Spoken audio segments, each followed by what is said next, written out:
நம்முடைய ஆவிக்குரிய வாழ்க்கை சரியாக இருக்கணும்னா நம்மளுடைய வாழ்க்கையில் எப்பொழுது துதி என்கிற ஒன்று நம்முடைய வாழ்க்கையில் இருந்துக்கிட்டே இருக்கணும். நம்ம அதிகமாக துதிக்கும் பொழுது அதிகமாக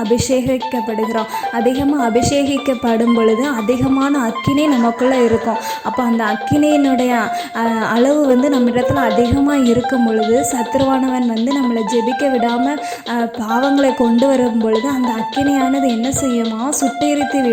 அப்போ நம்மளுடைய வாழ்க்கையில் நம்மளுடைய ஆவிக்குரிய காரியங்கள், ஆவிக்குரிய வாழ்க்கையில் நம்ம வளர்கிறதுக்கு என்ன செய்யணும், அதிகமாக நம்ம என்ன செய்யணும், துதிக்கணும். நம்ம துதித்து நம்ம நல்லா அபிஷேகத்தில் நிரம்பி நம்மளுடைய அக்கினின் அளவு அதிகமாக இருக்கும் பொழுது நம்மளுடைய பைபிள் ரீடிங் கரெக்டாக இருக்கும். நம்ம காலையிலே தன்னை போல் எழுந்துடுவோம். சத்துருவானுடைய குரலுக்கு கொஞ்சம் கூட நம்ம செவி சாய்க்க மாட்டோம்.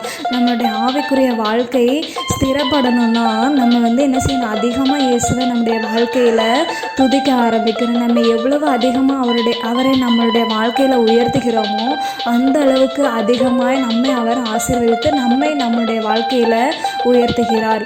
இன்றைக்கும் நம்ம ஆராதிப்போமா இயேசுவை?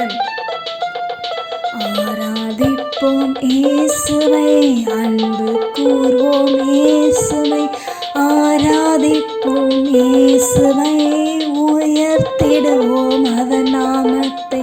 ஆராதிப்போம் இயேசுவை, அன்பு கூர்வோம் இயேசுவை, ஆராதிப்போம் இயேசுவை, உயர்த்திடுவோம் அவர் நாமத்தை. நீ ஆராதிக்கும் போது நோய்கள் குணமாகுது. நீ ஆராதிக்கும் போது பேய்கள் எல்லாம் ஓடுது. நீ ஆராதிக்கும் போது சூழ்நிலை எல்லாம் மாறுது. நீ ஆராதிக்கும் போது தடைகள் எல்லாம் உடையுது. ஆராதிப்போம் இயேசுவை, அன்பு கூர்வோம் இயேசுவை, ஆராதிப்போம் இயேசுவை, உயர்த்திடுவோம் அவர் நாமத்தை. நீ ஆராதிக்கும் போது மறுரூபமாக்கப்படுகிறாய். நீ ஆராதிக்கும் போது உன் ஜெப வாழ்வு சீரடையுது. நீ ஆராதிக்கும் போது உன் கட்டுகள் எல்லாம் அவிழுது. நீ ஆராதிக்கும் போது சாபங்கள் எல்லாம் விலகுது.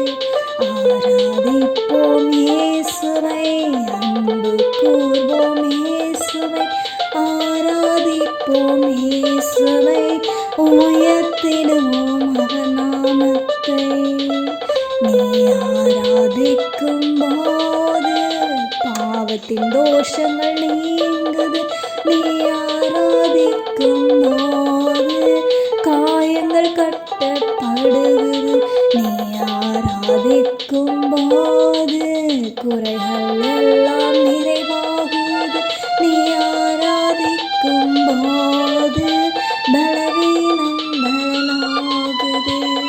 ஆராதிப்போம் இயேசுவை, அன்பு கூர்வோம் இயேசுவை, ஆராதிப்போம் இயேசுவை, உயர்த்திடுவோம் அவர் நாமத்தை.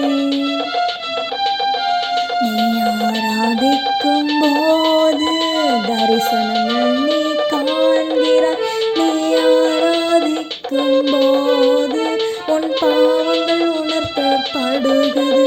நீ ஆராதிக்கும் போது அவர் நாமம் உன்னில் உயருது. நீ ஆராதிக்கும் போது உன்னை அவர் உயர்த்துகிறார். ஆராதிப்போம் இயேசுவை, அன்பு கூர்வோம் இயேசுவை, ஆராதிப்போம் இயேசுவை, உயர்த்திடுவோம் அவர் நாமத்தை. நீ ஆராதிக்கும் போது இயேசுவை இன்னும் நெருங்குகிறாய். நீ ஆராதிக்கும் போது செய்வினை கட்டுகள்